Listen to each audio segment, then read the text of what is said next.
Hi everyone, welcome to my channel. ತಮ್ಮೆಲ್ಲರಿಗೂ ನಮ್ಮ ಚಾನಲ್ಗೆ ಸ್ವಾಗತ ಕೋರುತ್ತಾ ಇವತ್ತಿನ ವಿಡಿಯೋದಲ್ಲಿ ತಮ್ಮೊಂದಿಗೆ ನಾನು ತಿಳಿಸಿಕೊಡುತ್ತಿರುವ ವಿಷಯ ಇಲ್ಲಿ 2025-26ನೇ ಸಾಲಿನ ಆದರ್ಶ ವಿದ್ಯಾಲಯದ ಪ್ರವೇಶ ಪರೀಕ್ಷೆಗೆ ಸಂಬಂಧಪಟ್ಟಂತೆ ಇಲ್ಲಿ ಈಗಾಗಲೇ 2ನೇ ಸುತ್ತಿನ ಅಡ್ಮಿಷನ್ ಸಂಪೂರ್ಣ ಪ್ರಕ್ರಿಯೆ ಮುಗಿದಿರುತ್ತದೆ. ಇಲ್ಲಿ ಈಗಾಗಲೇ ನಾನು ಹಿಂದಿನ ವಿಡಿಯೋಗಳಲ್ಲಿ ಎಷ್ಟು ವಿದ್ಯಾರ್ಥಿಗಳು ಅಡ್ಮಿಷನ್ ಮಾಡಿದ್ದಾರೆ ಎನ್ನುವಂಥ ಮಾಹಿತಿಯನ್ನು ತಿಳಿಸಿದ್ದೆ. ಆದರೆ ಇಲ್ಲಿ ಇನ್ನೂ ಕೆಲವು ವಿದ್ಯಾರ್ಥಿಗಳು ಅಡ್ಮಿಷನ್ ಡೇಟ್ ಸೆಕೆಂಡ್ ಲಿಸ್ಟ್ನವ್ರಿಗೆ ಏನು ಕೊಟ್ಟಿದ್ದರು 26ನೇ ಜೂನ್ 2025ರವರೆಗೆ. ತದನಂತರವೂ ಕೂಡ ಇಲ್ಲಿ 2055 ವಿದ್ಯಾರ್ಥಿಗಳು ಅಡ್ಮಿಷನ್ ಮಾಡಿದ್ದಾರೆ. ಅಂದರೆ ಇಲ್ಲಿ ಟೋಟಲ್ ಆಗಿರುವಂತಹ ಅಡ್ಮಿಷನ್ ಮಾಡಲಿಕ್ಕೆ ಸೆಕೆಂಡ್ ಲಿಸ್ಟಿಗೆ ಉಳಿದಿರುವ ಸೀಟುಗಳ ಸಂಖ್ಯೆ 4610 ಉಳಿದಿದ್ದವು. ಆದರೂ ಕೂಡ ಮತ್ತೆ ನಾಲ್ಕು ದಿನಗಳಲ್ಲಿ ಮತ್ತೆ ಅಂದರೆ ಕೆಲವು ವಿದ್ಯಾರ್ಥಿಗಳು ಇಲ್ಲಿ ದಾಖಲಾತಿಗಾಗಿ ಬೇಕಾದಂತಹ ಇಲ್ಲಿ ಏನು ಡಾಕ್ಯುಮೆಂಟ್ಸ್ಗಳು ಬೇಕಾಗಿದ್ದು ಅವು ಕೊಡಲಿಕ್ಕೆ ತಡವಾದ ಕಾರಣಕ್ಕಾಗಿ ಇಲ್ಲಿ 2055 ವಿದ್ಯಾರ್ಥಿಗಳವರೆಗೂ ಕೂಡ ಇಲ್ಲಿ ಅಡ್ಮಿಷನ್ ಆಗಿರುತ್ತದೆ. ಈಗ ಉಳಿಕೆಯಾಗಿರುವ ಸೀಟುಗಳ ಸಂಖ್ಯೆ ಕೂಡ ಇಲ್ಲಿ ಬಿಡುಗಡೆಯಾಗಿರುತ್ತದೆ. ತಾವು ಕೂಡ ನಮ್ಮ ಈ ವಿಡಿಯೋದಲ್ಲಿ ವೀಕ್ಷಿಸಬಹುದು.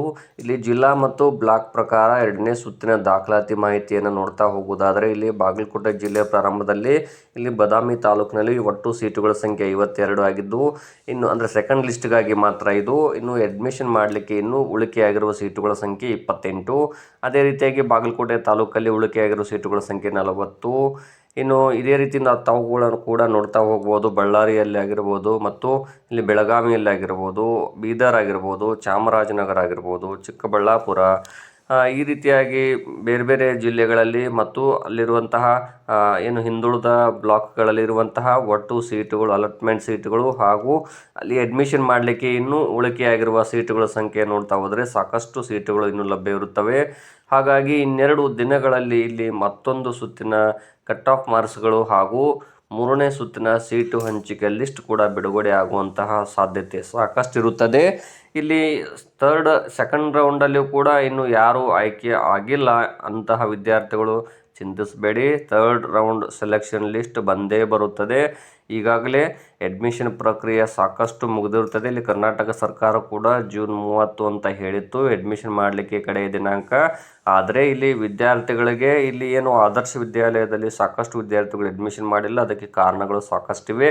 ಯಾಕಂದರೆ ಇಲ್ಲಿ ಮೊದಲನೇದಾಗಿ ವಸತಿ ಶಾಲೆ ಆಗಿಲ್ಲ, ಹಾಗಾಗಿ ವಿದ್ಯಾರ್ಥಿಗಳು ಇಲ್ಲಿ ಅಡ್ಮಿಷನ್ ಮಾಡಿಲ್ಲ. ಮತ್ತು ಇಲ್ಲಿ ಏನು ವಸತಿ ಶಾಲೆ ಇದೆ ತಾಲೂಕಿಗೆ 1 ಮಾತ್ರ ಇವೆ. ಅದರಲ್ಲೂ ಕೂಡ ಹಿಂದುಳಿದ ಏನು ಆದರ್ಶ ವಿದ್ಯಾಲಯಗಳು ಕರ್ನಾಟಕ ರಾಜ್ಯದ ಹಿಂದುಳಿದ 74 ಬ್ಲಾಕ್ಗಳಲ್ಲಿವೆ.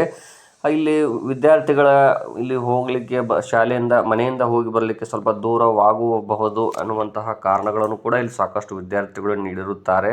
ಹಾಗಾಗಿ ಇಲ್ಲಿ ಅಡ್ಮಿಷನ್ ಭಾಳ ವಿದ್ಯಾರ್ಥಿಗಳು ಮಾಡಿರುವುದಿಲ್ಲ. ಒಂದು ವೇಳೆ ವಸತಿ ಸಹಿತ ಶಾಲೆ ಆಗಿದ್ದಲ್ಲಿ ಇಷ್ಟೊತ್ತಿಗಾಗಲೇ 1ನೇ ಸುತ್ತಿನಲ್ಲಿ ಅಡ್ಮಿಷನ್ ಕಂಪ್ಲೀಟ್ ಆಗಬಹುದಾದ ಉದಾಹರಣೆಗಳಿವೆ.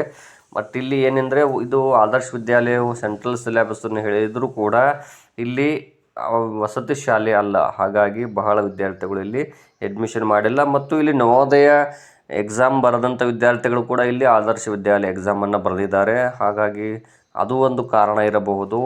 ಇಲ್ಲಿ ಸಾಕಷ್ಟು ಸೀಟುಗಳು ತಮಗೆ ಲಭ್ಯ ಇವೆ. ಸೊ ಇಲ್ಲಿ ಇನ್ನೂ 3ನೇ ಸುತ್ತಿನ ಸೀಟು ಹಂಚಿಕೆ ಇನ್ನೆರಡು ದಿನಗಳಲ್ಲಿ ಬರಬಹುದು.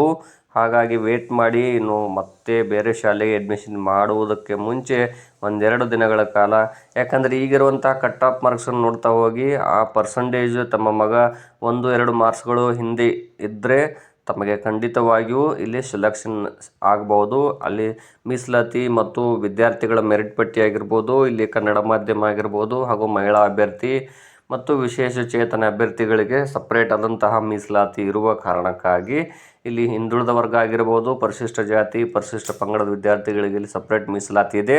ಹಾಗಾಗಿ ತಾವೆಲ್ಲರೂ ಕೂಡ ಇನ್ನೆರಡು ದಿನಗಳ ಕಾಲ ವೇಟ್ ಮಾಡಿ. ತಮಗೆ ಇಲ್ಲಿ ಅವಕಾಶಗಳು ಸಿಗ್ಬೋದು. ಎಲ್ಲ ಲಿಸ್ಟ್ ನೋಡ್ತಾ ಹೋದರೆ 74 ಬ್ಲಾಕ್ಗಳ ಆದರ್ಶ ವಿದ್ಯಾಲಯಗಳ ಏನು ಇಲ್ಲಿ ಲಾಸ್ಟಿಗೆ ಅಂದರೆ 30ನೇ ದಿನಾಂಕ